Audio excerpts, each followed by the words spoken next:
ज्योतिष के आधार पर और कृष्णामूर्ति के आधार पर, न्यूमरोलॉजी के आधार पर और रोग विज्ञान के आधार पर, इन सब के आधार पर आपको इस तरह की सुविधाएं देने वाले हैं जिनके माध्यम से आप ज्योतिष ज्ञान को इजीली समझ पाओगे। और सबसे पहले जो हम शुरुआत करेंगे अपनी वीडियो के माध्यम से भी, और जो हमारी क्लासेस हैं या हमारी बुक्स हैं, जो हमारा सिलेबस है, हम आपको सिलेबस के अकॉर्डिंग पूरा ज्योतिष ज्ञान देंगे और इन सभी चीजों को हम आपको रिकॉर्ड करके भी देंगे। किसी चीज की शुरुआत करने से पहले हमें ये पता होना चाहिए कि उस चीज का महत्व क्या है, आपके जीवन में वो काम कहाँ आएगी, क्या आप उस जीवन से, क्या उस चीज को आप पाके अपने जीवन में कोई चीज सार्थक कर पाएंगे, या सिर्फ ये एक भ्रम है कि ज्योतिष ज्ञान के मतलब ज्योतिष सीखने से क्या हम लोगों का भला कर पाएंगे। क्या रियल वास्तव में ही ज्योतिष के माध्यम से तीनों कालों को देखा जा सकता है। ये बहुत सारी भ्रांतियां समाज में फैली हुई हैं और इन भ्रांतियों को दूर करने के लिए व्यक्ति को प्रयास करना चाहिए कि वो स्वयं एफर्ट्स करे, स्वयं सीखे। और स्वयं एक बार आप सीखोगे तो आपको समझ में आएगा कि वास्तव में ही चीजें कितनी डेप्थ में है, कितनी गहराई में है। यदि व्यक्ति इस चीज की कोई दावे के साथ ये कहे कि मैं पूर्ण इस संसार में कंप्लीट एक एस्ट्रोलॉजर हूं या मुझे सारी विज्ञान सब आता है, सारे मेथड्स मुझे आते हैं, तो ये कहना एक अपने आप में एक अनुचित वाक्य है। क्योंकि एस्ट्रोलॉजी एक बहुत बड़ा समुद्र है जिसमें पारंगत होना एक जन्म में पॉसिबल नहीं है। तो हम भी आपको जो चीज प्रोवाइड कर रहे हैं वो भी बहुत चीजों से, शास्त्रों से निकालकर बहुत छोटे रूप में, संक्षिप्त रूप में आपको बताएंगे कि ज्योतिष को आप इजीली शॉर्ट चीज में कैसे सीख पाएंगे, शॉर्ट समय अवधि में कैसे सीख पाएंगे। तो देखो, ज्योतिष है क्या चीज, इसमें भी बहुत सारे प्रकार की ज्योतिष हैं, समाज में प्रचलित हैं। बहुत से लोग आपको कहेंगे कि भी डिफरेंट टाइप के एस्ट्रोलॉजर्स बैठे हैं। आपने सुना होगा सबसे पहले कि भी ये तो न्यूमरोलॉजी वाले एस्ट्रोलॉजर हैं, ये हस्तरेखा वाले हैं, ये पाम रीडिंग करते हैं। आजकल एक टैरो कार्ड भी होता है, फेस रीडिंग भी होती है, समुद्रिक विज्ञान भी होता है जो मौसम के बारे में बताता है कि आज बारिश होगी नहीं होगी, राजनीति हमारे क्षेत्र में कैसी होगी, आने वाला चुनाव हमारे हिंदुस्तान के लिए कैसा होगा। समुद्रिक शास्त्र, जिसे जोड़िहाड़ विज्ञान भी कहा गया, जोड़िक साइन भी बोलते हैं। तो अलग अलग डिफरेंट एस्ट्रोलॉजी के अंदर ब्रांचेस हैं, परंतु उन सब ब्रांचों में एंट्री कहां से होगी, वो होगी भारतीय ज्योतिष, मतलब इंडियन एस्ट्रोलॉजी। चाहे आप फॉरेन में चले जाएं, चाहे आप हिंदुस्तान में रहें, हिंदुस्तान के अंदर आज की डेट में लगभग 14 टाइप की एस्ट्रोलॉजी करी जा रही है, जो ब्रांचेस दिन पे दिन बढ़ती जा रही हैं। पहले केपी आया, फिर केपी के बाद कस्पर इंटरलिंक आ गया, कस्पर इंटरलिंक के बाद 4 स्टेप थ्योरी आ गई, तो ब्रांच फूटती चली जाती है। पर इन सब की जननी कौन है, मतलब जन्म कहां से हुआ है? जन्म हुआ है भारतीय ज्योतिष।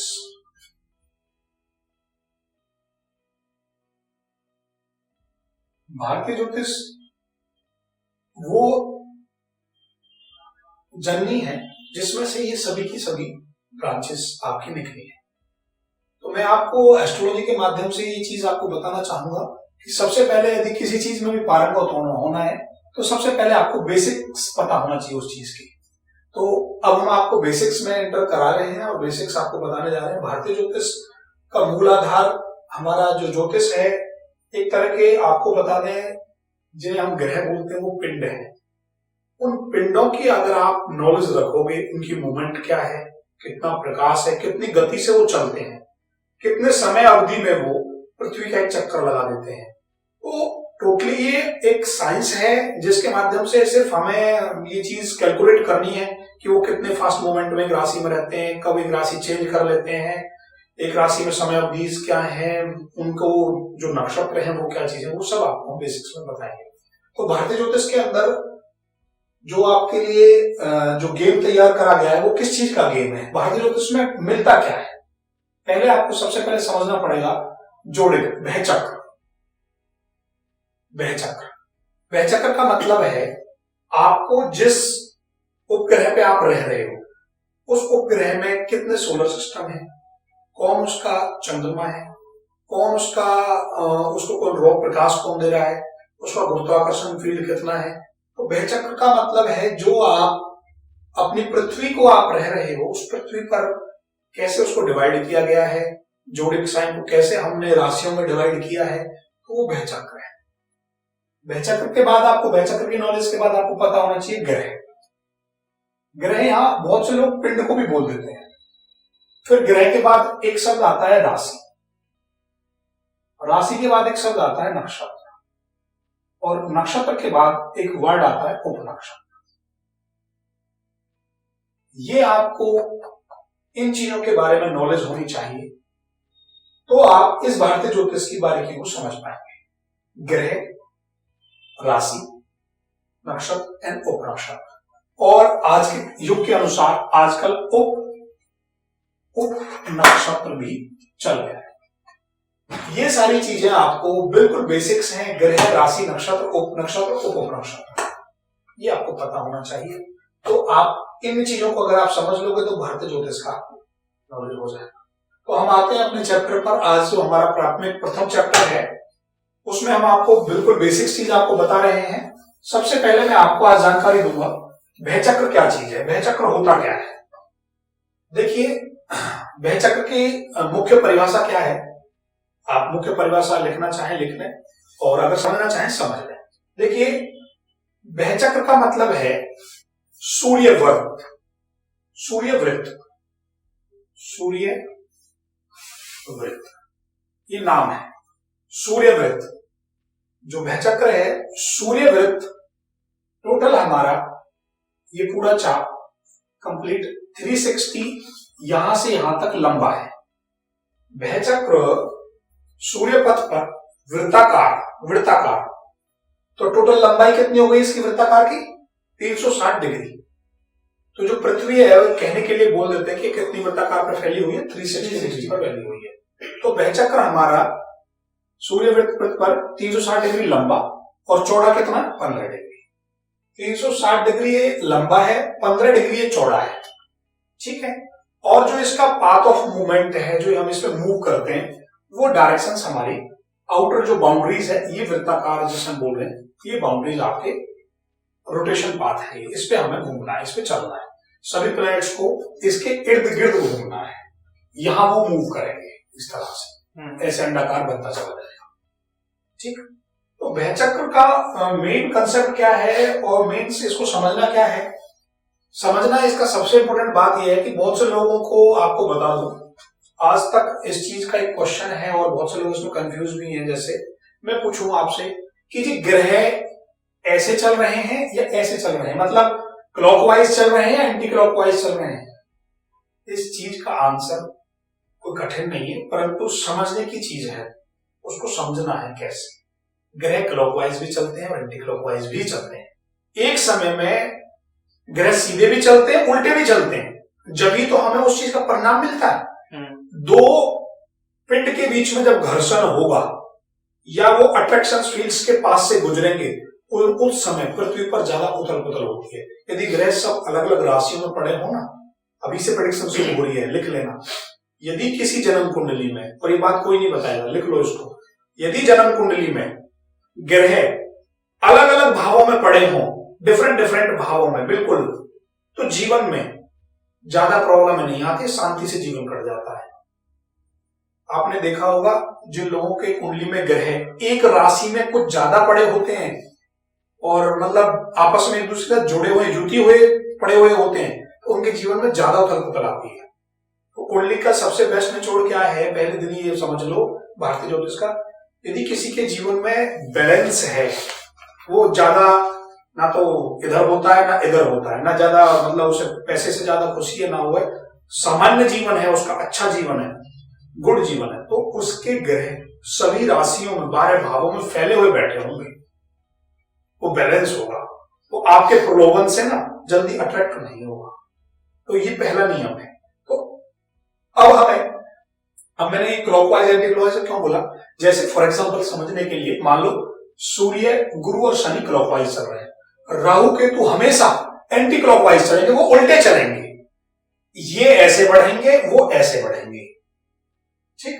कभी कभी एक वर्ड होता है वक्री, वक्री लिख लो, ऐसे वक्री लिखा जाता है, वक्री। इसको इंग्लिश में रेट्रोग्रेड भी बोलते हैं, आर भी लिखा मिलेगा बहुत सी जगह, रेट्रोग्रेड। इसका मतलब है कुछ समय के लिए वो प्लेनेट अपनी सेम राशि में या राशि कई बार चेंज कर देता है तो वापस भी एंटी क्लॉक भी चलने लगता है। तो इसको क्या बोलते हैं, ग्रहों का पाथ। इस पाथ में वो रन करेंगे, इस पाथ में वो बैकवर्ड जाएंगे। और ये भी बता दूं, ये जो टोटल इसकी लंबाई है वो 360 डिग्री। लोगों का मानना ये है कि भाई आपसे पूछते हैं कि पृथ्वी गोल है या अंडाकार है। इस गोल और अंडाकार के चक्कर में अब समझ लो इस बात को भी, इस बात का भी बड़ा लॉजिक है और बहुत से लोग नहीं इसको कवर कर पाते हैं लाइफ में। आप साल कितने दिन का मानते हो? 365 दिन का। 365 दिन 1/4 एग्जैक्टली, ठीक। कुछ लोग 360 भी मानते हैं, लूनर सिस्टम, सोलर सिस्टम को भी मानते हैं। जो अंडा होता है एग्जैक्टली लाइफ में अंडा होता है, वाकई चक्कर लगाने में देर लगेगी या जो बिल्कुल एकदम स्ट्रेट है गोल है उसके चक्कर लगाने में देर लगेगी? अंडाकार। तो ये लूनर सिस्टम में ये कई बार हमारे पास फोन कॉल्स आते हैं कि सर हम 365 डेज के अनुसार सॉफ्टवेयर नहीं लेंगे, हमें तो साल की जो कैलकुलेशन है वो 360 दिन के अनुसार दो। तो वो जो ये कह रहा है इसका मतलब वो ये अभी भी ये मानता है कि पृथ्वी गोल है, और जो नहीं मानता है वो अंडाकार मानता है, वो 365 से 1/4 को करता है। इसके ऊपर ही हमने फरवरी का जो मंथ लिया वो उसको हमने 28 दिन 29 दिन में डिवाइड कर दिया है। इसलिए वो जो 1/4 वाला हिस्सा है ये 4 सालों में लीप ईयर बन जाता है, एक दिन में एडजस्ट होता चला जाता है। तो वहचक्र जो है वो हमारा टोटल 360 डिग्री के करीब फैला हुआ है और 15 डिग्री वो चौड़ा है, ब्रेथ चौड़ा, ठीक है। अब इस वहचक्र को हमने अगले चैप्टर में एंटर करने से पहले ये समझाना है, इसको टोटल हमने इसके नाभि से 12 हिस्सों में डिवाइड कर दिया। ये हमने 12 हिस्सों में डिवाइड कर दिया। अब हुआ क्या, ये जो राशि ज्ञान है इसको हमने क्या करा कि भाई अब ये जो पृथ्वी है, मान लो ये हम पूरी पृथ्वी के सेंटर में खड़े हैं आज, यहाँ ये रूम सेंटर मान लिया आपने चारों तरफ, तो ये आपका ये रूम है, यहाँ पे ये सेंटर पॉइंट है। अब इसको हमने 12 हिस्सों में डिवाइड करा। 12 हिस्सों के हमने, यदि हम 360 को 12 से डिवाइड करेंगे तो जो एक राशि आएगी वो 30 डिग्री की आएगी। भाई इसको 30 डिवाइड करेंगे 30 12 36, ठीक है। तो एक राशि के हिस्से में यहां से यहां तक जो पावर आई वो 30 डिग्री आई, ठीक। तो ये सब 30 डिग्री के हमने मान लिए। अब भाई या इसे ऐसे समझ लो कि एक पिता की 12 संतानें हैं तो उनको 30 रुपए मिल गए 360 में से। अब उन 12 संतानों के नाम रखने हैं। ये नाम जो यहां पर नोट्स के जो हमारा जो सिस्टम है, जो वहचक्र है, उन सिंबलों को जब बार बार जब हमारे जो खगोल शास्त्र के उन्होंने आइडेंटिफाई करा तो उनको ऐसा लगा कि यार इस नोड से इस नोड तक ना यार इसके 2 सीन से निकल रहे हैं। यार ये तो पृथ्वी, अब आदमी के दिमाग में जो चीज डली होगी ना वो उसे ही बोलेगा। ऐसा नहीं है कि आज मैंने कल एक जैसे एक वर्ड आया था कमल पुष्प संखी, मैंने तो नहीं देखा, तो उससे पहले वो कभी मेरे वर्ड में आया ही नहीं माइंड में, समझ गए। तो हमने जो ऑब्जेक्ट्स यहां से डाल के भेजे एक जीते जाते इंसान को, उसने देखा कि यार ये तो भाई कुछ ऐसा लग रहा है, मेंढे की क्या करती है, उसने इसका नाम मेष दे दी। फिर उसने इसके यहां से यहां तक आइडेंटिफाई करा तो उसका नाम आ गया वृषभ, फिर मिथुन, फिर कर्क, फिर सिंह, फिर कन्या। आप ये देखेंगे कि उसके ऑब्जेक्ट माइंड में ये था, ये सारी चीजें पृथ्वी पर पहले से थी, इसलिए उन्होंने ये नाम दिए। ऐसा नहीं था कि वो ब्रह्म ऋषि थे, उन्हें तपस्या करी और यहां दिखा कि तराजू है, तो ऐसा कुछ नहीं था, उसके ऑब्जेक्ट में थे पहले से ही दिमाग में। तो ये नाम आदमी ने दिए, ये कहीं से, हाँ ये भी बता दूं, ये हमारे ऋषि मुनि पहले दे गए थे नामों को, पर वहां सिंबल काम करते थे, ये भी बता दूं आज आपको। ऋषि मुनि ने सिंबल दिए, नाम उन्होंने कभी नहीं दिए। सिंबलों को हमने नाम दे दिया दैट कि भाई ऐसे ऐसे पढ़ा है सिंबल, तो यार धनुष भी हो सके, तराजू है। अब कुछ कुछ नाम उस हिसाब से दिए तो उनके सिम्टम्स कैरेक्टर भी डिवाइड हो गए। कन्या के बाद इनको नाम को याद रखो, हमेशा पहले क्या आता है? मेष, वृषभ, सिंह, मिथुन, कर्क, सिंह, कन्या, फिर आएगा तुला, फिर आएगा वृश्चिक, फिर आएगा धनु, फिर आएगा मकर, फिर आएगा कुंभ, फिर आएगा मीन। ये 12 राशियों को आपने एक जोड़े को डिवाइड कर दिया है। मतलब पृथ्वी को आपने 12 कंटेंट्स में डिवाइड करके उनके नाम रख दिए। तो नाम रख दिए गए, ठीक। ये हमारे 12, इन सबके पास इक्वल पावर दे दी गई। जाओ तुम किस पे, क्या हमें कोई मतलब नहीं, हमने आप 12 बेटे हैं, मतलब 12 बेटे सबको समान अधिकार दे दिया, 30 रुपए तुम्हें दे दिए, 30-30 डिग्री तुम्हारे अधिकार में है। अब क्या हुआ? अधिकार आपको दे दिया गया, अब आप पूरे उसमें फैल गए, ठीक है। अब भाई जो जिसके पास से गुजरेगा उसी के अधिकार क्षेत्र। अब ऐसा तो है ना, आप मेरे घर के सामने रोड जा रहा है और वहां रोड में अपना घर बना लो, ऐसा तो नहीं। जितना रोड मेरे हिस्से में आ रहा है बेशक वो सरकार का है, परंतु उसकी साफ सफाई, जो सारी सुरक्षा व्यवस्था, वो मेरी जिम्मेवारी है। तो इसी तरह से जो यहां का गुजरेगा तो भैया उसको इस मेष राशि वाले से सलाम करना पड़ेगा। तो क्या हुआ? अब ये तो मूवेबल थे, चलते ये तो मूव करते ही गए, तो समझ रहे हो, राशियां मूव कर रही है।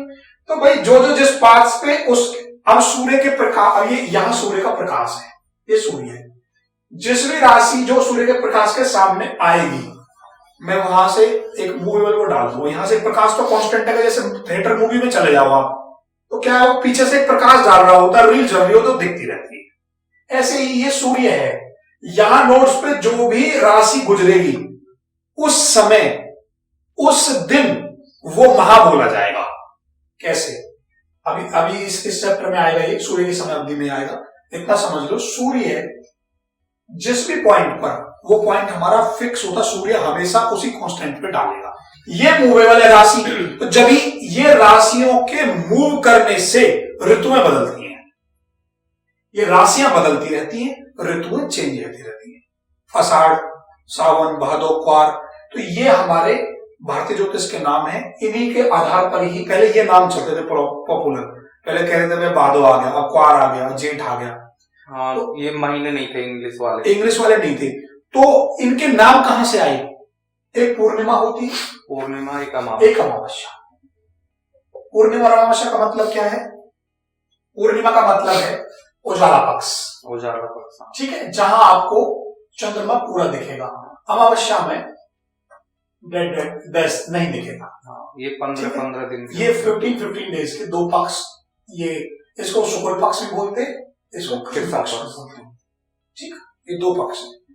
अब हमारा जो मंत्र चेंज होता था, सरकारी मंत्र, जिसे हम भारतीय ज्योतिष का मंत्र बोलते हैं, अमावस्या के दिन जो नक्षत्र होता है वही हमारे महीने का नाम होता है।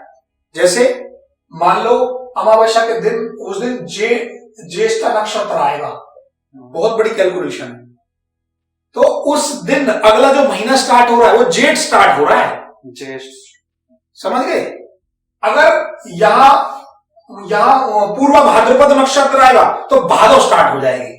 तो ऐसे टोटल हमारे जो 12 नक्षत्र हैं, वो नक्षत्र महीनों के नाम होते हैं। वो ऐसा नहीं हो कहां से आएगी महीना, मतलब क्या है, जिस दिन आपका महीना चेंज होता है उस अमावस्या की रात को जो नक्षत्र होता है वो नक्षत्र के लिए महीने का नाम होता है।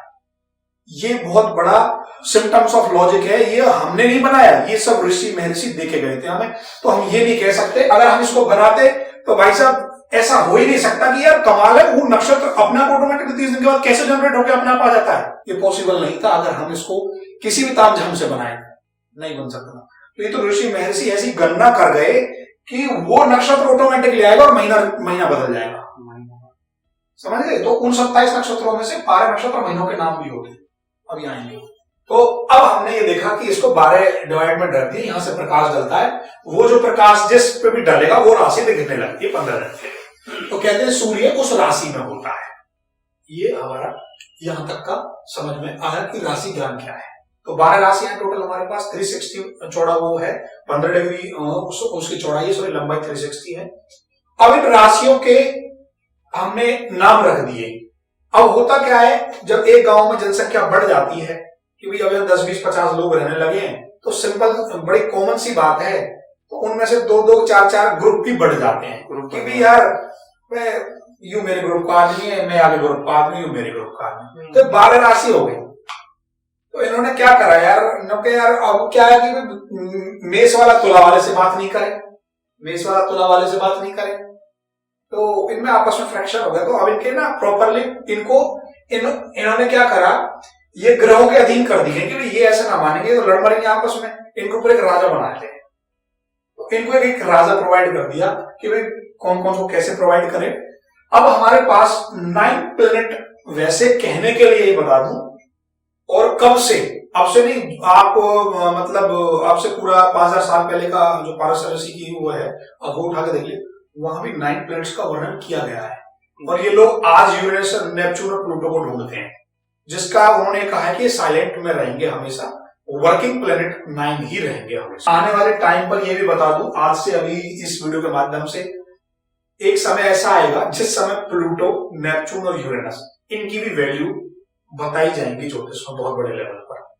क्योंकि ये क्या करते हैं, ये व्यक्ति को क्या होता है, ये जिस भाव में पड़े होते हैं या क्या होता है, इल्यूजन पैदा करते हैं।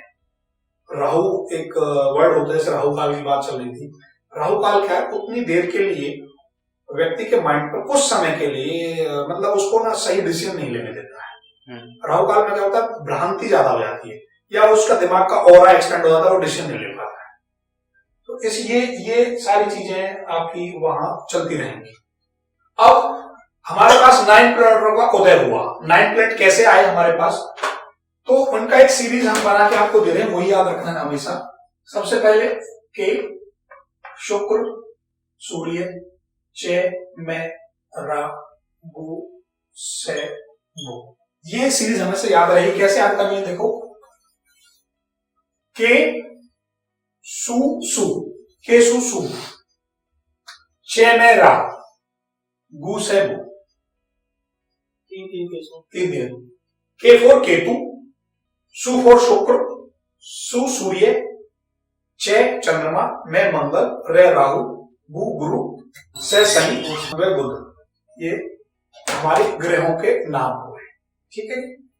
इसके अलावा NE नेपच्यून, प्लूटो और यूरेनस, ये 3 और भी हैं साइलेंट, ये साइलेंट है, ये विशेष एस्ट्रोलॉजी में काम आएंगे आपके, अभी काम नहीं आएंगे, ये मेडिकल एस्ट्रोलॉजी में ज्यादा काम आएंगे। तो ये हमारे 9 प्लैनेट, ये वर्किंग प्लैनेट्स हैं, ये आपके हमेशा वर्क करेंगे, ठीक है जी। अब जो 12 राशियां थी, जो 12 राशियां हैं, उन राशियों के आधार पर हमने सबसे पहले आपको बता दें, पहले 12 राशियां ये बता के ले दो। पहली फर्स्ट मेष, वृषभ, मिथुन, कर्क, सिंह, कन्या, तुला, वृश्चिक, धनु, मकर, कुंभ एंड मीन। ये 12 राशियां के नाम डाल दो। ये जो 12 राशियां हैं, इन 12 राशियों के 9 प्लेनेट में डिवीजन कर दिया गया। कैसे? मेष राशि और वृश्चिक राशि, इन दोनों का एक ही लॉर्ड बन गया मंगल, एक ही स्वामी बना दिया इनका। अब या इसे यूं समझ लो कि भाई मंगल 2 राशियों का स्वामी है, मंगल के 2 पुत्र हो गए। मंगल कौन सा हो गया? 1 और 8 ऐसे लिख रहा हूं मैं। पहली और 8वीं राशि का स्वामी है मंगल। कौन कौन सी? मेष का और वृश्चिक का। ये याद रखना पड़ेगा जब आगे बढ़ पाओगे।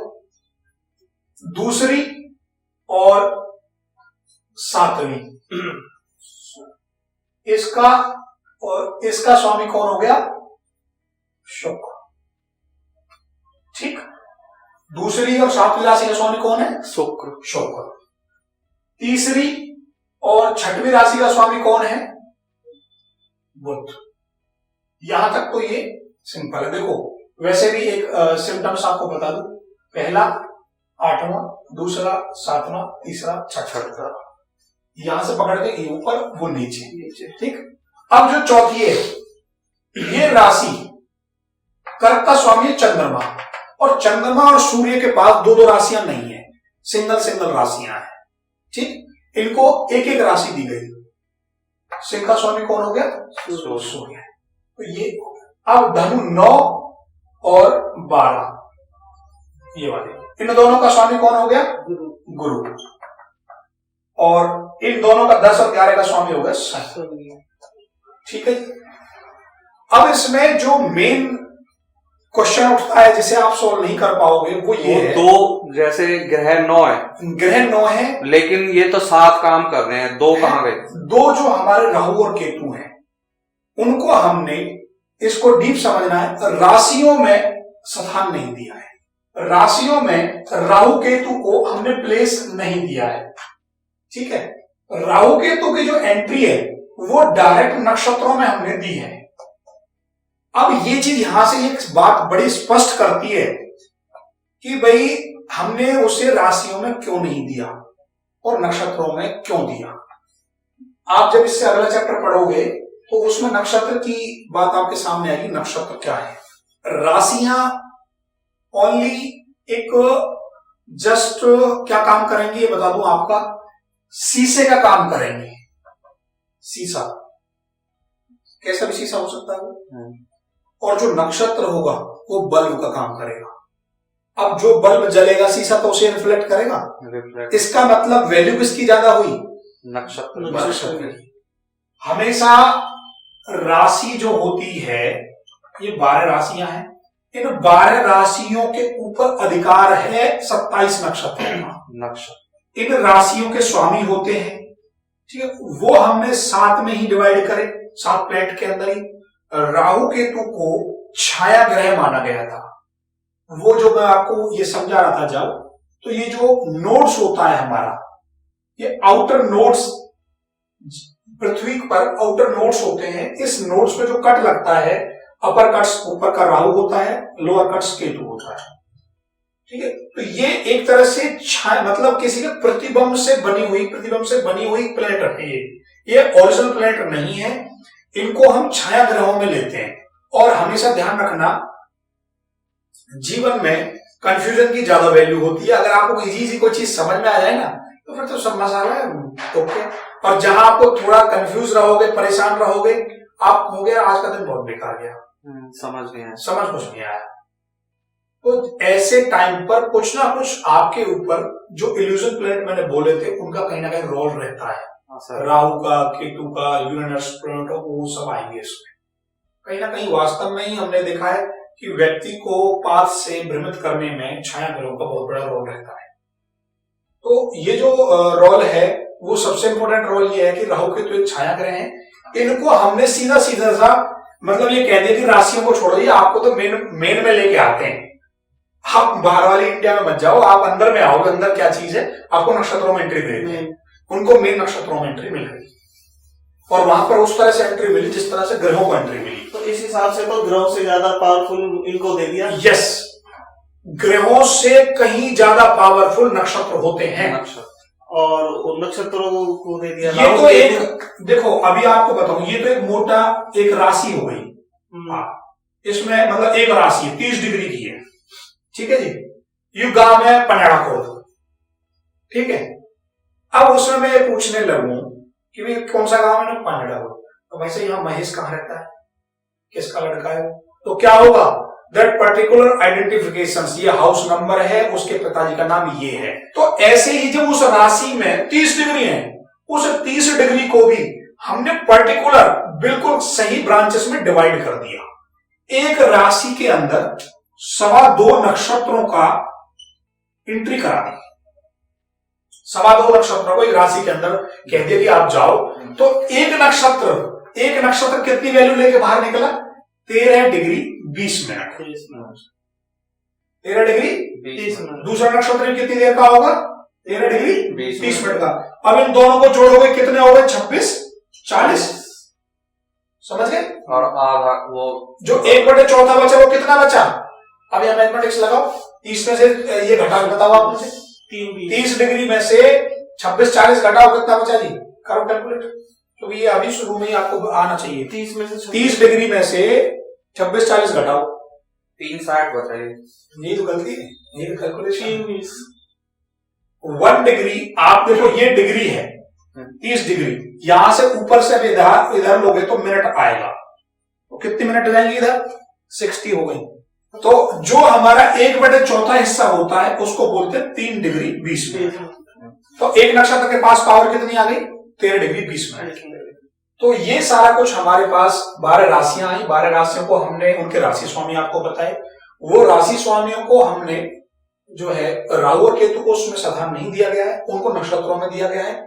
एक नक्षत्र जो है 13 डिग्री 20 मिनट का होता है, और एक राशि के अंदर कितने नक्षत्र होते हैं? 2.25 नक्षत्र होते हैं। ये आपको यहां तक समझ आया? अब हम अगले चैप्टर में मूव करते हैं। जो ये ग्रह होते हैं हमारे 9, कितने ग्रह होते हैं हमारे पास? 9 प्लेनेट हैं। उन 9 प्लेनेट को हमने राशियों में एंट्री कराई उसकी। जो राशियां हमारी हैं 12, 1 से लेकर 12 राशियां हैं ग्रह। अब एक एक ग्रह को पकड़ के चलेंगे हम। अब जो हमारा ग्रहों का राशियों में समय अवधि, इसका मतलब क्या है? अब जो चैप्टर है वो है हमारा कोई भी प्लेनेट। देखिए, अब जो मैं आपको बता रहा था, यहां पर ये सूर्य है और ये आपका ये वाला सिस्टम है, ये सन हो गया, ये पृथ्वी हो गया। अब इस नोड्स पर जो राशि यहां आएगी उतने समय में वो वहां चलता रहेगा। अब वो कैसे चलेगा? देखिए, सबसे पहले ये अभी इसको बताएंगे। सबसे पहले आओ ग्रहों की समय अवधि, ग्रहों की चाल में बोल सकते हो आप इसे। सबसे पहले आप सूर्य को लेते हैं। सूर्य को हम लेंगे। सूर्य हमारे पास कितनी राशियां हैं? 12। इन सब राशियों में ये मूव करेगा, इन सब राशियों में जाएगा। ये पहली राशि में भी जाएगा, दूसरी में भी जाएगा, तीसरी में, चौथी, 5वीं, 6वीं, 7वीं, 8वीं, 9वीं, 10वीं, 11वीं और 12वीं, इन सब राशियों में जाएगा। ये मूवेबल है। सूर्य मूव करता है सब राशि, हर प्लेनेट मूव करता है और हर राशि में वो जाएगा। जब प्लेनेट मूव करेंगे राशियों में, जब ही तो कुछ मिलेगा आपको। भाई आप अपने घर में बैठ जाओ, कोई कमाओ धमाओ मत, कुछ आएगा जाएगा नहीं, सब काम खत्म हो जाएगा। जब आप घर से निकलोगे, बाहर जाओगे, किसी से मिलोगे, जब ही तो कुछ आपको लगेगा जीवन में कि हाँ कुछ चल रहा है, नहीं तो ये कुछ खत्म ही हो जाएगा सब कुछ। तो प्लेनेट मूव करते हैं राशियों में। अब उनके एक समय ऐसा नहीं है कि आप मान लो आप जो है घर से निकले और भाई मैं वहां मिलने जा रहा हूँ, जो जगदीश जी से मिलने जा रहा हूँ, तो एक समय सीमा ही तो होगी कि भाई इतनी देर आप वहां मिल सकते, 2 घंटे 3 घंटे। ऐसा नहीं है कि आप 10 दिन तक कंटिन्यू मिलते रहे। एक समय सीमा आपके दिमाग में अपने आप डल जाती है। तो इनकी एक समय सीमा डिसाइड कर दी गई। सूर्य एक राशि में 1 मंथ रहेगा, फिक्स है, 30 डेज फिक्स कर दिया है जी इसको। 1 डिग्री रोज चलेगा, ये भी समझ लोगे तुरंत। 1 डिग्री रोज चलेगा, तो ये 30 डिग्री हो जाएगा, नहीं हो जाएगा? 30 दिन में हो जाएगा, यहां तक कोई दिक्कत? अब सूर्य एक राशि में मेष में कब आता? अब सबसे पहले समझने के लिए, सूर्य सबसे पहले इजी तुम्हें समझना क्या रहेगा?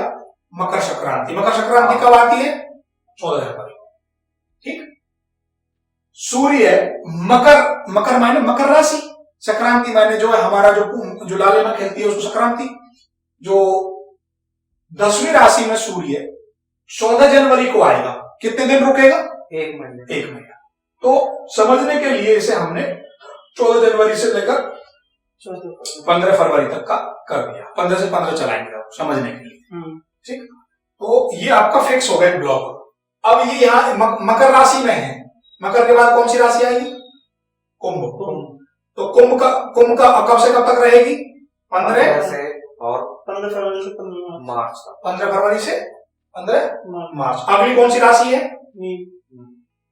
मीन। इनका नाम याद रखो फटाफट। मीन। 15 मार्च से 15 अप्रैल। क्लियर हो गई बात? अब 12 के बाद क्या आ जाएगा उल्टा? मेष। मेष कब से कब तक रहेगी? 15 अप्रैल से 15 मई। 15 मई से लेकर 15 जून। 15 जून से 15 जुलाई। 15 जुलाई। 15 जुलाई से 15 जुलाई से 15 अगस्त। 15 अगस्त। और 15 अगस्त से लेकर 15 सितंबर। 15 सितंबर। और 15 सितंबर से लेकर 15 अक्टूबर 15 अक्टूबर से लेकर 15 नवंबर और 15 नवंबर से लेकर 15 दिसंबर दिसंबर और 15 दिसंबर से लेकर 15 जनवरी। उसके बाद फिर वही साइकिल चलेगा।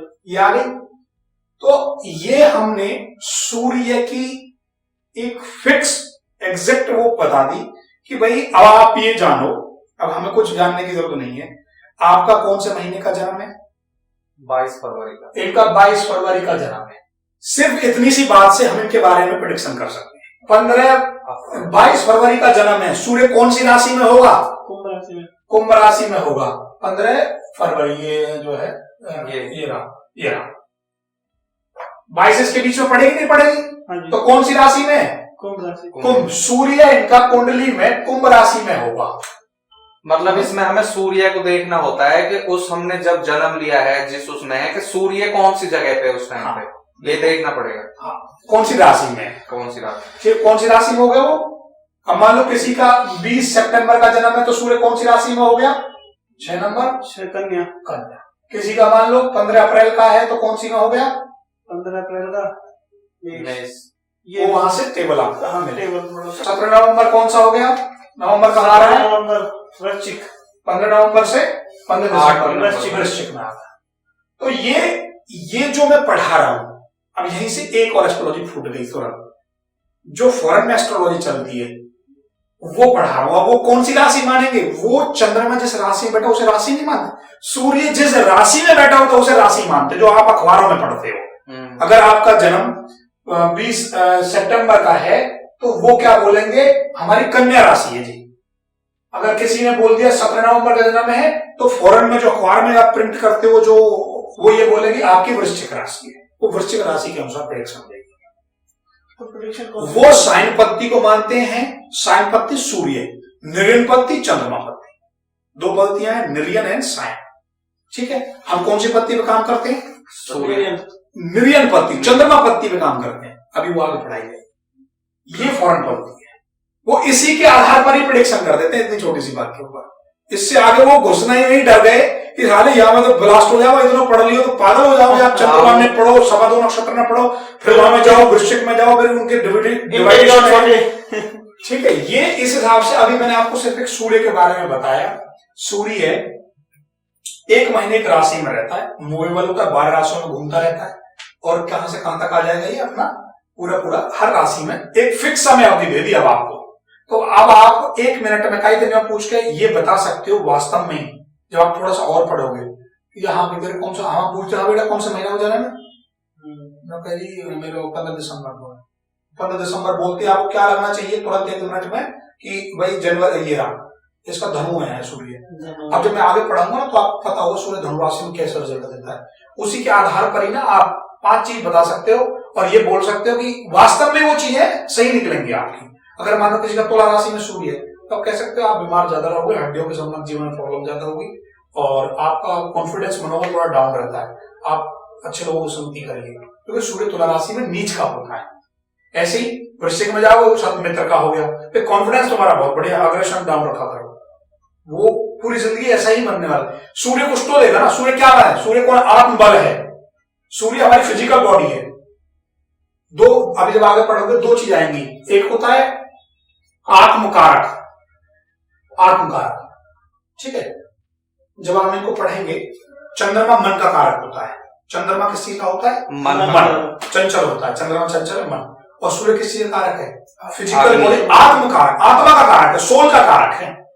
तो सीधी सी बात है, सूर्य कुछ तो देगा इतना बड़ा। अगर सोल का है, अंदर से जो भावना आप कितना भी छुपा लो, जैसा सूर्य है ना आपकी भावना ऐसी है। ये बॉडी इसके अंदर चल क्या रहा है वो सूर्य पर डिसाइड करेगा कि इसको मैं अच्छे लोगों से मिलाऊं ना मिलाऊं, ये ऐसी जिंदगी का इसका सूर्य कहते हैं ना, तेरा सूर्य बहुत कमजोर है, तुम्हें तेज ना है। जो जिनमें तेज डाउन हो जाता है इसका मतलब सूर्य में कमी है। और तेज डाउन 2 ही तरीके से होता है। चंद्रमा गलत रास्ते में बैठा हो क्योंकि वो लड़कियों की तरफ बढ़ाएगा, गलत व्यक्त कराएगा, मतलब भावनाओं को ना ऐसी चीजों में लगाएगा जहां से सूर्य डाउन पड़ता चला चंद्रमा। ठीक, तो ये इस चैप्टर से ये साथ साथ ये प्रेडिक्शन है। आप इनको छोटे छोटे चीजों को अगर लिखोगे तो यही प्रेडिक्शन ना आपको फिर एस्ट्रोलॉजी पर ये प्रेडिक्शन ही काम आ जाती है। तो ये तो मैंने बताई आपको सूर्य की समय अवधि, सूर्य की समय अवधि जो बताई। इसके बाद हम आपको बताते हैं चंद्रमा। चंद्रमा एक राशि में ओनली 2.25 दिन रहता है। सबसे चंचल है, सबसे फास्ट मूविंग प्लेनेट है, फास्ट मूविंग, सबसे गति से चलता है, फास्ट मूविंग प्लेनेट। सूर्य के चंद्रमा के बाद कौन आया? बोलो बोलो आगे सीरीज बोलो कोई भी। मंगल। मंगल एक राशि में 45 डेज अर्थात 1.5 महीने, 1.5 महीने रहता है। ठीक। राहु है 18 महीने, ठीक है, 1.5 साल। गुरु 12 से 13 मंथ तक, अप्रोक्सीमेट 1 ईयर।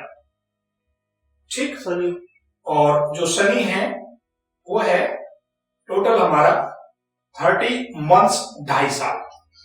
बुध जो है 27 डेज, अप्रोक्सीमेट 1 मंथ।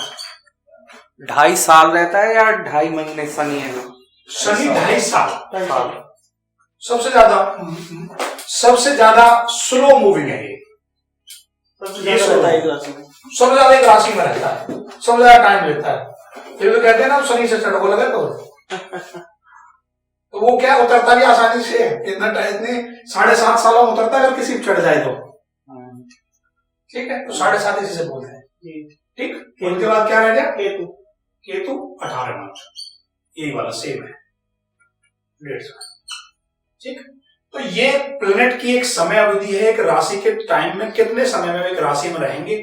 और ऐसा नहीं है कि ये कोई अपनी मर्जी से ज्यादा दिन रुक जाएगा, 1 घंटा भी ज्यादा नहीं रुक सकता। उस राशि में जितना टाइम दिया गया है उतने समय बाद ये राशि चेंज कर देगा तुरंत। फिक्स है, बिल्कुल ऐसा नहीं है कि वह आज तो मेरा उठने को बनना है, कल लाऊंगा मैं तेरे घर। यहाँ वो नहीं है, ये हमेशा मूवेबल्स हैं, मूव करते ही रहते हैं, चलते ही रहते हैं, रोज कुछ ना कुछ डिग्री चलेंगे जरूर। इस हिसाब से ये ग्रहों की समय अवधि आपको याद रहनी चाहिए, इस हिसाब से आप आगे बढ़ेंगे। और जो है इसी के साथ साथ मैंने जो बताई थी आपको सूर्य अवधि, सूर्य एक राशि में किस महीने में कब तक रहता है, तो वो भी आपको याद रहना चाहिए। मैंने सूर्य की समय अवधि भी आपको समझा दी है कि सूर्य एक राशि में कब से कब तक रहता है, मतलब आपको ये सूर्य की समय अवधि है जो वो आपको पता होना चाहिए। 1 महीने। हाँ, वो एक राशि 1 से 12 राशियों में रहता है, ये भी बताया था। और कौन सी राशि में कब कब आता है 15 तारीख के हिसाब से चेंज होता रहता है, ये सूर्य की समय अवधि। अब तक की जो इन सारी चीजों में मैंने आपको समझाया है, आपको पता चल गया मैंने किन किन चीजों के बारे में आपको बता दिया है। सबसे पहले ग्रहों के बारे में आपको बताया, फिर राशियों के बारे में आपको बताया, 12 राशियां हैं। ठीक है। फिर आपको मैंने बताया समय अवधि, ग्रहों की समय अवधि और सूर्य की समय अवधि। ये आपके 4 छोटे छोटे चैप्टर हैं, ये चारों आपके फिनिश हो गए हैं। और इसके बाद हम आपको नेक्स्ट वीडियो में आगे नक्षत्रों की समय सीमा बताएंगे।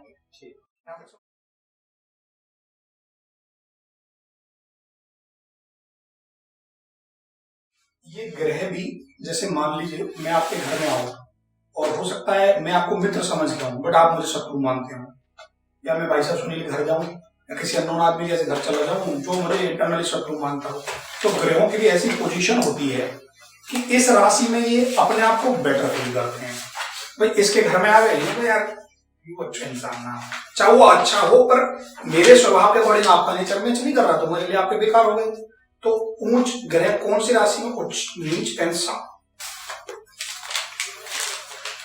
ग्रहों की उच्च व नीच सम स्थिति, ग्रहों की उच्च व नीच सम स्थिति मतलब ये ब्रैकेट में राशियों में है। इस टॉपिक के अंदर हम आपको ये बताने की कोशिश करेंगे कि जो प्लेनेट होते हैं वो प्लेनेट किसी राशि के अंदर जब इंटर करते हैं या उस राशि में जब आप जाते हैं तो वे अपना एक नेचर ऑफ फील उस राशि के साथ साझा करते हैं। अगर कोई प्लेनेट किसी राशि में एंटर करता है तो उसके राशि लॉर्ड से उसकी क्या मित्रता है, शत्रुता है, सम है, वो इस चीज के आधार पर ही आपको ये फील कराएगा कि इस ग्रह का आपके जीवन में क्या रिजल्ट आएगा।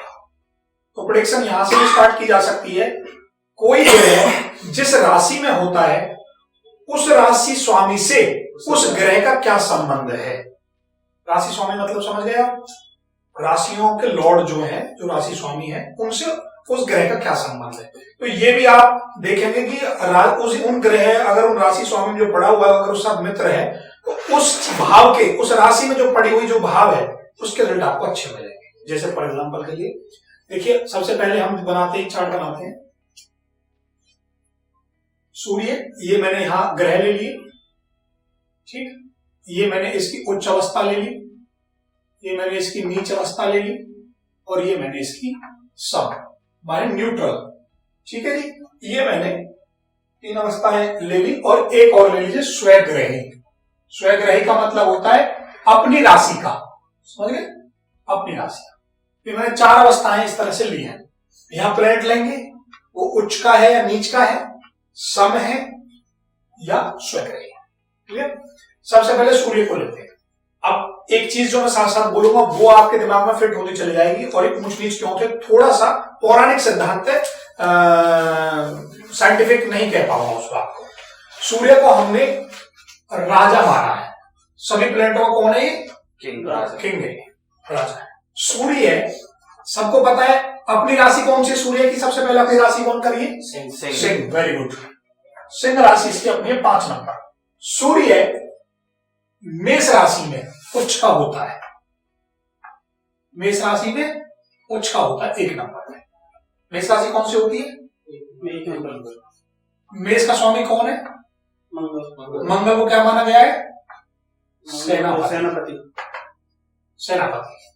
राजा जब ही अपनी गद्दी पर बैठा रहेगा जब उसका सेनापति उसके साथ खड़ा होगा, वरना साला सेनापति भागा, शासन बिखरा, या वो युद्ध ही नहीं जीत सकता। तो सेनापति के बिना राजा की वैल्यू नहीं है। तो इसमें अपना सेनापति, ये अपने आप को निडर कब समझता है। कई बार क्या होता है, सेनापति ही शासन चलाते हैं, राजा बहुत कम शासन चलाते हैं, समझ रहे हो ना। तो ये अपने आप को सेनापति है, और भाई ये है तो मैं किंग हूं।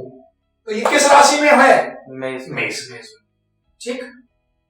अगला सूर्य, अब ये यहां छोटा सा ना ये बना लो, 1 2 3 4 5 6 7 8 9 10 11 12, ये मैंने 12 राशियां लिखी हैं।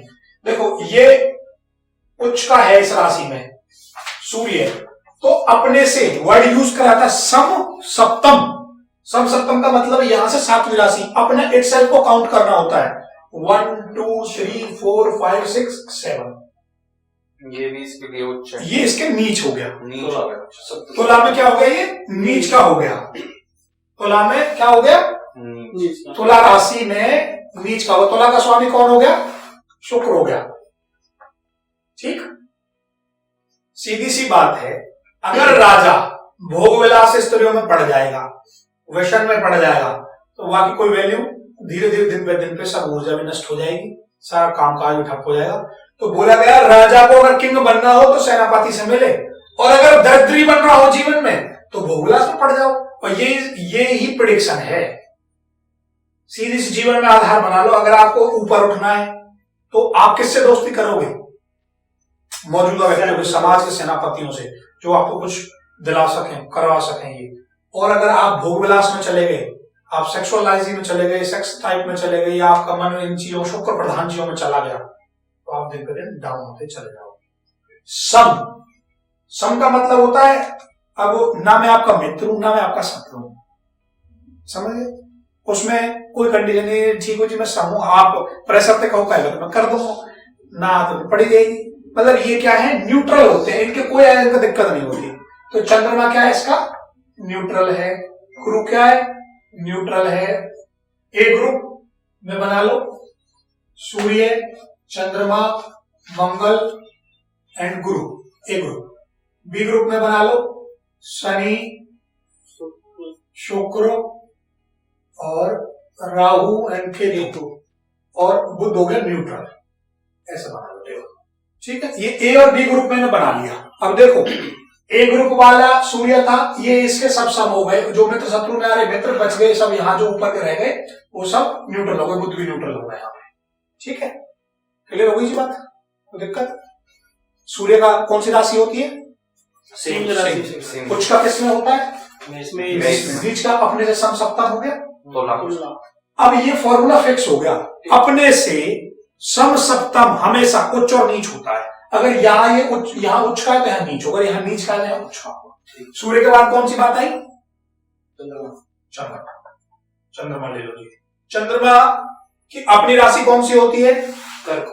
वेरी गुड, कर्क 4 नंबर। ठीक। सूर्य चंद्रमा कौन सी राशि होती है उच्च की? वृष। क्या नंबर होती है? 2 नंबर। अपने से 2 नंबर से समसप्तम कौन सा होगा? गिनो। 1 2 3 4 5 6। ये क्या हो गई? वृश्चिक। वृश्चिक का स्वामी कौन हो गया? मंगल। और वृषभ का स्वामी कौन है? शुक्र, वीनस। और इसके सम कौन से हो गए? ये जो ऊपर ले लिखे हैं उनमें से सूर्य उसको हटा के सारे लिख दो। कौन से लिखे जाएंगे? चंद्रमा का सम कौन जो है?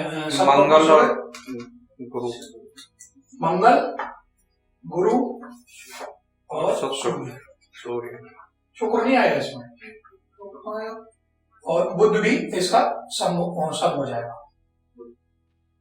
ठीक, ये सम हो गया। वाली जो टेबल है ना, इसको अभी मत कर, मैं कंफ्यूजन कर देंगे, ये अगले चैप्टर में लूंगा इसको। ये उच्च नीच है, सिर्फ इसमें उच्च नीच के बारे में हम बता रहे हैं। तो यहाँ पर हम जो देख रहे हैं वो ग्रहों की उच्च नीच और स्वग्रह ही देख रहे हैं बस खाली। तो वृषभ राशि का स्वामी कौन होता है? शुक्र होता है। और सेनापति, अगर सेनापति सेक्सुअल उसमें पड़ जाए तो गड़बड़ है, इसलिए इनको अलग अलग रखा गया है। मतलब एक जर्नल, एक समझाने के लिए एक सैद्धांतिक कोई चीज निकाली गई है, इसी इजीली समझ में आया है। और कोई पूछने लगे इसका आंसर कोई जवाब नहीं है कि इस राशि में ये क्यों नीच का, तो इसका जवाब देने के लिए है कि भाई चंद्रमा क्या फीमेल कारक है, ठंडा है, और जो चंद्रमा का जो है वो ज्वार भाटा है, सब कुछ ये सब फीमेल्स पावर्स हैं। तो क्या कहे, ये सब वृषभ राशि जो वीनस का स्वामी जो शुक्र है, ये फीमेल सेक्सुअल कारक है, ये सब कुछ, तो भाई फीमेल से करेक्टर रखेगा, सीधी सी बात। तो इसलिए इसको अच्छा, ये एक सिर्फ हमारे लॉजिक है, ये कोई कहीं डेवलपर लॉजिक नहीं है, बुक में नहीं लिखे, समझाने के लिए। तुम ये भी तो कह सकते हो जी सर हम तो नहीं मानते इसको उच्च और नीच को। तो उच्च नीच ये फिक्स टेबल्स हमें मिली है जो पुराने समय से चली आ रही, इनके लॉजिक फिर इसी तरह से डेवलप करेगा, ये सेल्फ लॉजिक है हमारा। ठीक है, अगला क्या आएगा सूर्य के बाद? चंद्रमा को भी कुछ माना गया है क्या? मतलब अधिकारी कोई, सेनापति कोई, सैनिक? ये रानी माना गया है, रानी। ठीक, अब वो रानी है यार, सीधी सी बात है। अगर शुक्र नहीं होगा तो फिर रानी क्यों रहेगी? फिर तो कुछ और ही बन जाएगी, बुद्ध बन जाएगी फिर तो, समझ गए? फीमेल कैरेक्टर नहीं होगा तो फिर क्या कैरेक्टर होगा उसके अंदर? ये फेमिनिन एनर्जी है, वो मेल एनर्जी है, समझ गए? तो अगला क्या आएगा? मंगल। ठीक है, अब आओ मंगल कौन सी राशि में उच्च का होता है? कौन सी राशि होगी सुनिए पता? मंगल मकर में उच्च का, हाँ, और मकर में नीच का। देखो जी, अब मकर कौन सी है? ये वाली मंगल। और इससे समसप्तम 1 2 3 4 5 6 7। कर्क में क्या हो जाएगा? नीच का। और अपनी मंगल कौन कौन सी राशि हो गई? 1 और 8। ठीक, ये हो गई मेष और वृश्चिक। ठीक, अब ये देखो मकर का स्वामी कौन होता है? शनि। और कर्क का स्वामी कौन होता है? चंद्रमा। अब देखो ध्यान से, शनि आपने पढ़ा होगा, जितने भी हमारे सेनाएं होती हैं, जो जैसे इंडिविजुअल, जैसे मान लो एक यूनिट हो गई, वो अलग चीज है, उसमें जितने भी सैनिक होंगे, सेनापति के सैनिक मतलब कोई भी आम लेवल पे वर्कर, जैसे भाई ये हमारे आम आदमी के पार्टी के वर्कर है, स्मॉलेस्ट यूनिट मतलब सिंबल। अब ये कौन है? ये सेनापति के कौन है? सेना है। इसको शनि को क्या बोला गया है? वर्कर भी बोला गया, नौकर भी बोला गया, दास भी बोला गया है, और स्मॉल यूनिट भी बोला गया। और जो छोटे तबके पर जो भी काम करे जाएंगे वो शनि बोला जाता है। तो अगर सेनापति की सेनाएं बिखर जाएगी तो काय को सेनापति भाग जाएंगे सब, क्या करेगा वो? बिगड़ जाएगा। तो उसका वो अपने आप किसमें उच्च का समझ रहा है? यू बांध कर रखने पड़ेंगे तो मैं उसको समझ गए। तो ये सिंबल इससे रिप्रेजेंट कर, वही वाली बात। अगर सेनापति को मनी चंचल हो जाए, कभी नबू भक्त, कभी चंद्रमा में भगे, रानी में भग रहे तो मतलब अपने सेनापति रानी तो मिल ना सके, सेनापति है राजा ही मिलेगी। अगर उसे राजा बनना पड़ेगा तो अपनी पोजीशन चेंज करनी पड़ेगी, तो यहाँ वो फिक्स कर देगी। समझ गए? नेक्स्ट क्या आता है? बुध। बुध का बताओ। बुध कौन सी राशि है? बुध कौन सी में होगा उच्च का? कन्या। 6 नंबर में ये उच्च का होता है, और मीन में ये 12 में नीच का होता है। और अपनी कौन कौन सी राशि होती है इसकी? तीसरी और कन्या। एक मिथुन हो गई और एक कन्या। अपनी राशि में यूज होता है। हाँ, अब जो कन्या राशि है ये इसकी खुद की राशि है, देखो पता है ना, अपनी राशि वो उच्च का है। अब आपको मैं अपने घर, आप अपने घर में जाओगे तो वहां अपने आप को अच्छा फील करोगे ना कि भी हाँ कुछ रिलैक्स, बढ़िया, बेटर। राजा अपने घर में अच्छा फील करेगा। युवराज है, बुध को क्या बोला गया है? युवराज, युवराज। ठीक। अब ये को मीन का स्वामी कौन होता है? अब आपने खूब सुना होगा, आप तो सब इस स्थिति से गुजर आए हो लगभग युवराज वाली से। जब आप पढ़ते थे तो आपको कोई अगर ज्ञान की बात, जब आप 11th 12th में हो, अगर आपको कोई ज्ञान की बात दे दे तो कैसे लगेगा? कोई गंजो कर दो की तरह। यू हर टाइम जो है ना, हर टाइम ज्ञान लेक्चर झाड़ दो। तो क्या होता है, युवराजों से ज्ञान की बात नहीं करेगा। युवराज क्या होगा, उनके अंदर पहले इतनी एनर्जी होती है, तो उनका मन वैसे भी, अगर मैं कहने लगूं बेटा आज हवन करना है, पूजा पाठ है, आप नॉर्मल घर में देख लो। 11 जो बच्चे थोड़े यंग कॉलेज के मिडिल से में है और 12th में है, तो बेटा 2 घंटा के लिए ना पंडित जी आएंगे, उनकी सेवा करनी है और पूजा पाठ करानी है, आप खुद कर लो, मम्मी है घर में, मेरे बस की ना, ये कहा करवा रहे हो? उसके पावर्स यहां मैच नहीं करनी। बहुत आध्यात्मिक के वर्ड बोल तो गुरु जो आध्यात्म देता है, अगर मैं यंग वालों को आध्यात्म में बैठा दूं तो पॉसिबल नहीं है वो आध्यात्म में कर ले। वो मन हमेशा इधर उधर इधर, और गुरु क्या चाहता है? नहीं, ढंग से करो, ये करो, वो करो, तुम ये गलत कर रहे हो, तो क्या हो जाएगा? वो वेरी हो जाएगा उसका। समझ गए? तो ये एस्ट्रोलॉजी में लिखे नहीं है, ये मैंने कहा ये उच्च नीच है क्यों? एक दिन सोची बहुत, मैंने किया ये है क्यों?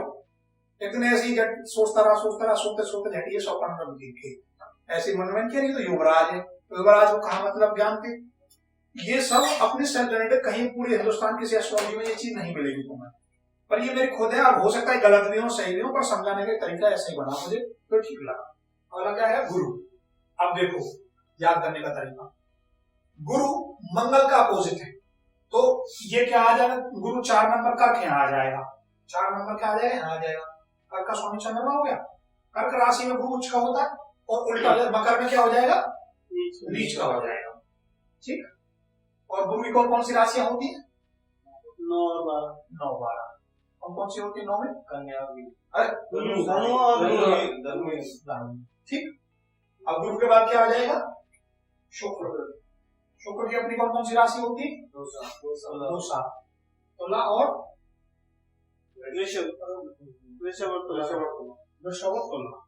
शुक्र कौन सी राशि में किसका उल्टा होता है? बुध का। तो मीन यहाँ आ जाएगा, मीन में उच्च का होता है और कन्या में नीच का होता है। मैं तो एक्सप्लेन करूंगा, लिख लेता हूँ। और एक और बचा हो, कौन बचा? शनि। शनि सूर्य का उल्टा होता है। अब याद करने का तरीका बता देता हूँ। 7 में उच्च का, तुला में ये उच्च का हो जाएगा, मेष में नीच का हो जाएगा, और शनि कौन से हो गए? 10 और कौन सी हो गई? मकर। ये हो गए। अब इनको याद करने का क्या सिंबल्स है? कंडीशन याद करने, कैसे कंडीशन है? सूर्य एक याद कर लो, दूसरा याद हो जाएगा। सूर्य किसका उल्टा है? शनि का। बुध किसका उल्टा है? बुध किसका उल्टा है? शुक्र का। और एक और बचा कौन सा है? गुरु किसका उल्टा है? मंगल का। भाई सूर्य मेष में उच्च का होता है, मेष में उच्च का होता है, शनि मेष में नीच का होता है, सूर्य तुला में एक साथ 7 1 कैसे उल्टा चलता है? 6 12 6। हाँ। अब एक बहुत बड़ा क्वेश्चन होता है, और जो वास्तव में अब तक इसका आंसर नहीं मिल रहा है, तो अपने आप में मिस्ट्री बना हुआ है सब एस्ट्रोलॉजरों के लिए, और जो सब लीडर करते रहते हैं। वही शुक्र है, कहने के लिए शुक्र कौन है? दैत्य आचार्यों का गुरु। और गुरु कौन है? हमारे गुरु जो हमारे देवता, उनका गुरु, देवताओं का गुरु बृहस्पति। गुरु बृहस्पति को बोला गया, यहाँ दैत्य को शुक्र बोला गया। और शुक्र को भारत ज्योतिष के अनुसार फीमेल लेडीज भी बोला जाता है। शुक्र का प्रेजेंटिव फीमेल का कारक है शुक्र। हाँ, सास नो बहु। चंद्रमा है सास का कारक, चंद्रमा सास का कारक है, ये बहु पुत्र वधु का कारक है। अब एक बात बताओ, शुक्र मीन राशि में उच्च का हो रहा है, गुरु की राशि में, मतलब अब जबकि अगले आगे में पढ़ाऊंगा आपको, तो गुरु और शुक्र आपस में शत्रु हैं। सब आप शत्रु के घर में जाके उच्च के कैसे हो सकते हो? ये जो शुक्र है ये मीन राशि गुरु की राशि, और गुरु शुक्र का शत्रु है, या आपस में दोनों शत्रु हैं, एक दैत्याचारी है एक देवताओं का है, तो उसकी राशि में जाके ये उच्च का हो कैसे सकता है? ये क्वेश्चन अपने आप में, अब इसको सुलझाया कैसे गया है? भाई ये शुक्र है, चाहे से फीमेल मान लो और चाहे से दैत्याचार्य मान लो। फीमेल कब उच्च की होती है या दैत्याचार्य कब उच्च के होते हैं? जब उन्हें ज्ञान प्राप्त होता है। हर व्यक्ति को अगर आत्मज्ञान प्राप्त हो गया तो वो उच्च का हो जाएगा, नहीं हो जाएगा? तो ये गुरु की राशि जो मीन है, इसमें उनको ज्ञान प्राप्त होता है। हर फीमेल्स को अगर वास्तव में ही एक अब तुम्हें प्रेडिक्शन बता रहा हूं, जिन घरों में औरतें ज्यादा खराब हो, आपस में लड़ती हो, तो वो तुमसे हैंडल नहीं होंगी। उनके लिए आप जिस गुरु को आप मानते हो, जिसके आप बिल्कुल सेवादार हो, जिस गुरु को आप दिल से पूछते हो, उस गुरु के शरण में लेके जाओ और उस गुरु के सामने अपनी व्यथा रखो। वो धीरे धीरे धीरे तुम्हारी औरत उस गुरु की आज्ञा के अनुसार तुम्हारा घर से उसे वहां वो आत्मज्ञान कराएगा। अपनी बुद्धि के द्वारा वो विवेक देगा कि बेटा ये सब बेकार है, सांसारिक नियम ये जो भी है वो क्यों लड़ती हुए, एक ऐसा प्रभाव उसे देगा, उसे उठाने की कोशिश, जो असली गुरु होगा। नहीं तो फिर वो नॉर्मल से दे देगा और नॉर्मल लाल किताब बांध के पोटली ढा दीजो और अपने ऊपर से उठा के पति को कोला बहा दीजो, ये सब बकवास। जब तक आत्मज्ञान नहीं होगा कोई भी चीज सुधर नहीं सकती। इसलिए ये यहाँ आकर अपने आप को हर व्यक्ति या दैत्याचार्य भी अपने, जब उन्होंने खुद तपस्या कर ली, जब खुद अपने आप को जान लिया, जब वो आचार्य बने थे, उससे पहले वो शत्रु भी थे, और जब उनको ज्ञान हो गया था तो उन्होंने देव बृहस्पति को शत्रु मानना बंद कर दिया था शुक्राचार्य ने, फिर वो मित्र हो गए। क्योंकि हम दोनों का अलग काम, ठीक है, फील्ड अलग अलग है भाई, ठीक है, आपको ये मिले मेरे को मेरे बट में ये आए, मैं इनको ज्ञान दे रहा हूँ, तुम उनको ज्ञान दे रहे हो। देवताओं के शत्रु थे पर बृहस्पति के शत्रु, बृहस्पति के कोई प्रोफेसर थे ना, प्रोफेसर हो गए दोनों। उन्होंने कहा हमारा काम तो ज्ञान देना है यार, जस्ट लाइक बड़े कोई भी ये अपने आप में अपना बहुत बड़ा वो है। कन्या राशि बुध में ये शत्रु हो गया, क्यों?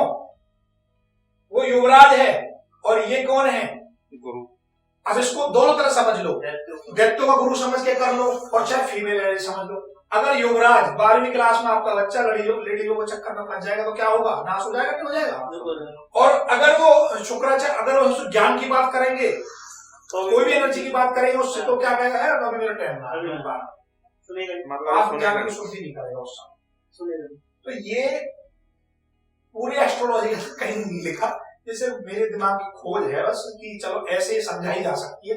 क्योंकि हर कोई, आप ये पूछते जी आप अगला क्वेश्चन, क्योंकि हमें कहता हूं कि जब तक तुम 3 क्वेश्चन नहीं करो सीख नहीं सकते। आपने पूछ लिया होता मेरे से कि ये ऐसी राशि में क्यों, ऐसा ही क्यों, मेरे पास जवाब नहीं था इससे 2 साल पहले, क्यों का जवाब नहीं था कि ये क्यों पहले लिखा ही नहीं, क्यों कहां से पढ़ के बता था, पर ये एक अपना एक वो बना दिया। अब ये चीज आती भी है फिर दिमाग में, क्योंकि हमने सिंबल तो फिक्स कर लिए थे, उन सिंबलों से फिर मैंने करेक्टर ढूंढे तो ये डिसमैच हो गया आपस में। क्योंकि युवराज माना गया, इसे फीमेल एनर्जी माना गया, इसे ये युवराज हो गया, ये सेनापति हो गया, रानी हो गया, वो राजा हो गया, वो अपने अपने सिंबल तो फिक्स थे उसमें। ये बात वहां निकल के आती है। तो ये जो चैप्टर है ये अपने आप में बहुत बड़ा चैप्टर है वास्तव में।